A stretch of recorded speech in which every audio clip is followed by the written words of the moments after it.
Now we go to Mombasa County, where Kevin Mutai is standing by ahead of the planned Kenya Kwanza rally. Kevin, what's happening there so far? It's done. We are ready to bring you with the latest regarding the president's ongoing countrywide tour inspecting development projects. And right here, we are here broadcasting live from Makupa Bridge, where we are being informed the head of state is yet, or rather almost getting here to commission this particular bridge that has taken a period of 1 year and 7 months that has been under construction. It costed the government approximately 4.5 billion shillings. It's one of a kind facility that has several features, and I'm being informed that the president will first begin his inspection tour to the far right end, just near those tents there, where he'll be taken through the features of this particular bridge before coming this other way, where he will also be commissioning the construction of a meter gauge rail. You know what this means, Dan, is that this will also facilitate transportation and movement of people, goods and services as well, from Mombasa CBD via meter gauge rail to Miritini, where they'll be able to connect via the new standard gauge railway to and from Nairobi. So among also other features that the president, rather projects that President Uhuru Kenyatta is expected to commission today here in Mombasa, is also the Kipevu oil terminal at the Mombasa port, the port of Mombasa. We are being informed that it's a jetty that was constructed under his leadership, under the Jubilee administration leadership, and of course the head of state will also be expected to address the people of Mombasa regarding several issues, and of course also to give his political stand with regards to the succession politics. Of course also we've seen President Uhuru Kenyatta taking a stand and rallying the country to support Azimio One Kenya presidential flag bearer Raila Odinga, and of course we're expecting that to dominate as well during his speech. As you can see from that side, locals are already here waiting for the head of state. And just before I also talk about the other projects, that I was just take you briefly through what is here, because Makupa Bridge has a dual carriageway, and it each has 4 lanes on either side. And one thing that is key about this particular infrastructure, Dan, is that it will restore Mombasa as an island.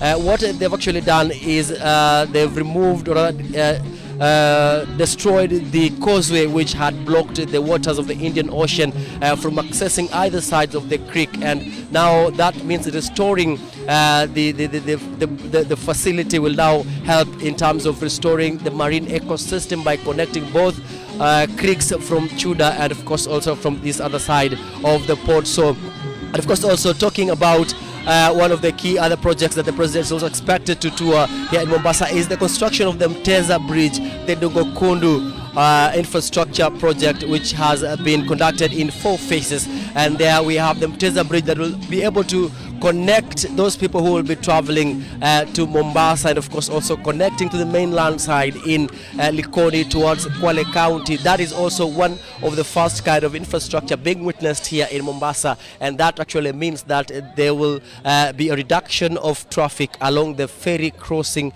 channel. Initially people used to travel to Mombasa, get to Likoni ferry, where they depend on the ferry services to be able to cross over to Kwale. But of course also knowing, it's important also to note that that particular bridge will boost other development sectors and other economic sectors in the coast region, such as tourism, agriculture, and of course also with CS James Macharia intimating that there are also other mega projects that the government is yet to undertake in the coast region, including the expansion of the highway from Mombasa to Malindi. We spoke earlier to CS Macharia, and just listening to what he said regarding President Uhuru Kenyatta's trip of Mombasa and the coast at large.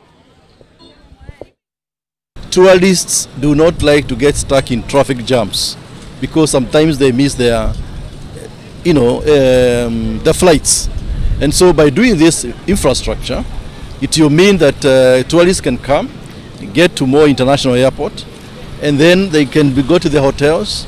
From hotels they can go back to the airport without having to miss their flights. So what it will mean, Kevin, is it will attract more tourists here, which also get industrial investors coming to invest in Mombasa, because investors, they do like infrastructure. Just like you've done in Nairobi, the expressway, investors will come because they can see they are being facilitated in terms of infrastructure. So Mombasa economic development, it will go exponentially going forward. Well done. As I mentioned earlier, there are tens of residents here waiting to hear from President Uhuru Kenyatta. But before I hand it over back to you, let me just give one of the locals 1 minute to just tell us what she's expecting from the President's tour. Anza kwa majina waitwa nani, tueleze watarajia kusikia nini kutoka kwa kiongozi wa taifa. Kwa majina naitwa Bizena Swale Salim. Mimi ni Deputy Chair Program Mombasa County Jubilee. Kile ambacho tutarajia kusikia siku ya leo kwa presidenti wetu, kwa sababu ni muhula wake wa mwisho, anaenda nyumbani, na tungependa kusikia kutoka kwake yale yote ambayo alikuwa ameshatufanyia tumeyaona, na bado tutarajia mpaka sasa huko mbele. Kuhusu siasa ndio tunataka kujua upande wa Azimio, yeye kama party leader wa Azimio ametupangia vipi, especially watu wa Mombasa, kwa sababu upande wa Jubilee Mombasa ulikuwa mara nyingi hatuhusishi sana katika mambo ya Azimio. Tu katika mrengo wa Jubilee, lakini ndani ya Azimio hatuko. Kwa hivyo mpaka sasa tunataka tujue huko tunakokwenda hivi sasa itakuwa ni mrengo wa Azimio. Tunataka kusikia kutoka kwake sisi kama watu wake wa Jubilee, tutakuwa na mipangilio gani kuhusu mambo ya Azimio kwa hapa Mombasa County. Asante sana. Well, of course, Dan, we're also expecting UDA's presidential candidate William Ruto, who is also the flag bearer of the Kenya Kwanza coalition. There was a little bit of a scuffle early in the morning when we were being informed that police just disrupted the ongoing preparations of the Tononoka grounds, where the deputy president was supposed to hold his final rally of the coast region. But again, also those who are in charge of trying to raise the podium, telling us that the police denied them access despite having all the requirements that they were needed to put up that particular podium. But of course also some of the security officials are telling us that they have not been denied the facility, rather than they're just waiting for the head of state to finish his tour, and thereafter they will be allowed to conduct their rally at the Tononoka grounds. And of course also worth noting that this is the home stretch of the political rallies and campaigns here in the coast region, with also the Azimio Moja One Kenya flag bearer Raila Odinga expected tomorrow to hold a similar rally at the Tononoka grounds. So it's a push and pull. We don't have the confirmation yet whether the Kenya Kwanza will be allowed to hold their rally at the grounds, but it's a wait and see. But we'll be updating you on the happenings regarding the president's tour, as well as the DP Ruto's expected political rally at the Tononoka grounds in Mombasa. Dan.